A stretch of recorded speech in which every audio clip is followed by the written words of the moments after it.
I think, first of all, I would really encourage people to pursue law degrees. I think that if you look at the numbers nowadays in colleges, our numbers in our community, in the Black Latino community, the numbers are really declining. Enrollment in law school. Really? Yeah, they're declining. Yeah. You know, I think that's a good point that you bring up. That numbers are declining when it comes to law or college period. Yeah, college period. Yeah, exactly. But I know more about the law, but definitely in colleges also. And what I try to impart to the youth is that there's always going to be obstacles in your way, and you have to be flexible. When our society, we make bridges in our society, the bridge has to give and move, shake. That's the way you have to have your personality. You have to be flexible to basically, deal with all the obstacles that are going to be put in your way. Right. So when you're in high school, if you want to go to law school, I think that you should start thinking about taking on history classes, English classes. Those things will prepare you for law school. Because when you go to law school is all about stories. Right.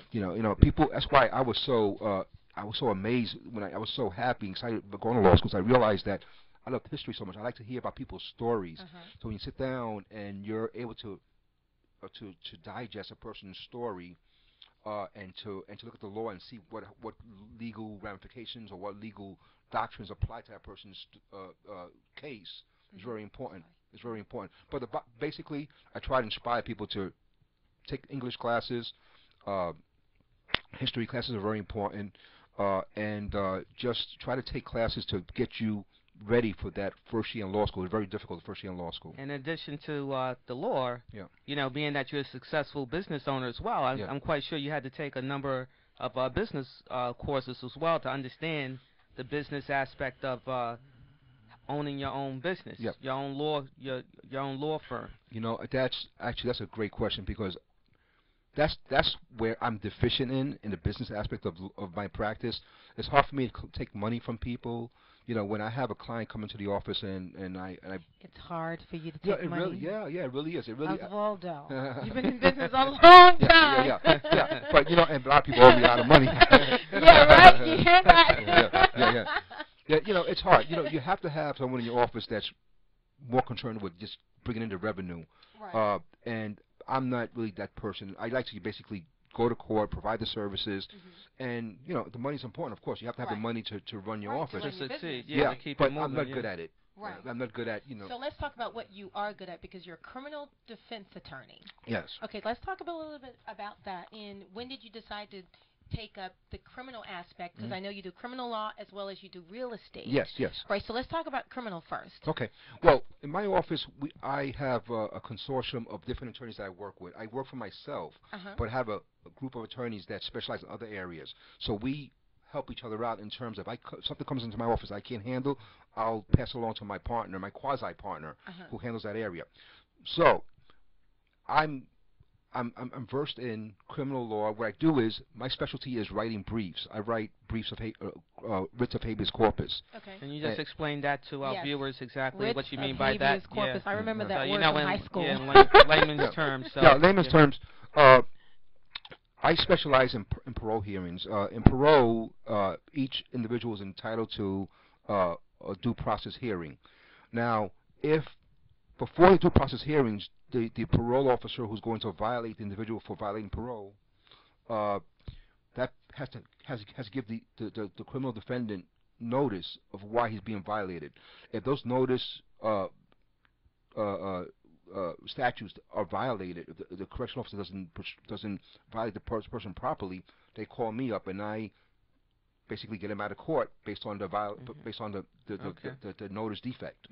So writs of habeas corpus basically means produce the body, and in our Constitution, we have a liberty interest, and if you're incarcerated wrongfully, unconstitutionally, then I bring the writ of habeas corpus to bring your body to court and ask the entity that incarcerated you, why were you incarcerated, and to justify why you're incarcerated. I bring my defense that the Now, social crimes were violated. Okay, so when Very they're good. violated, I know we're going to get into something totally different Yeah, because yeah, I can see myself wanting to get off of business and just talk about criminals. Okay, now in that case, you say you deal with the paroles and what do you call those people? Probation officers. Well, parole officers. Parole officers. Probation is a different area. Okay, parole officers. Yes. Now, in most cases, the guys who you defend, yes, do you find that they're truly committed the crime, or are they really innocent? Well, Don't you all want to know? Because I've always wanted to know this question.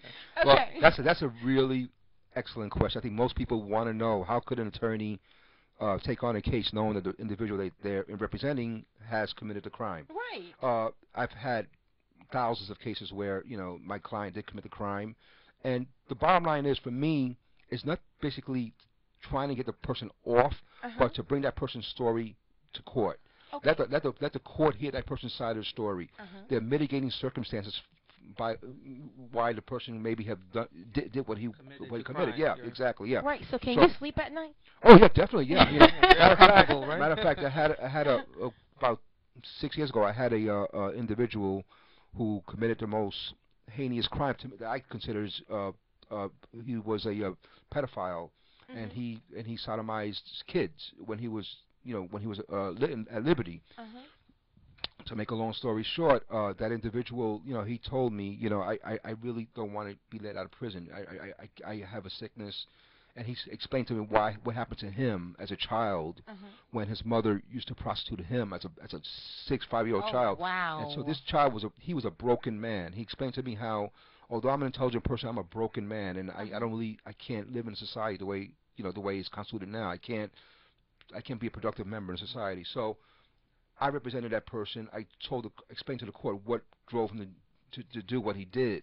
We weren't justifying his position. We basically explaining why he did what he did, to basically give him some leniency on the sentence, and also to get him help while he was in prison. So what was the verdict? Oh no, he was guilty, and So did he go to jail? Yes, he went to jail. Okay. He eventually died, actually. Oh, all right. Well, we're gonna wrap up this segment here, and we're gonna just keep talking and talking. We're gonna come back to Mr. Caban and talk about a little more about the legal aspect of his business. Thank you. All right, back in one moment.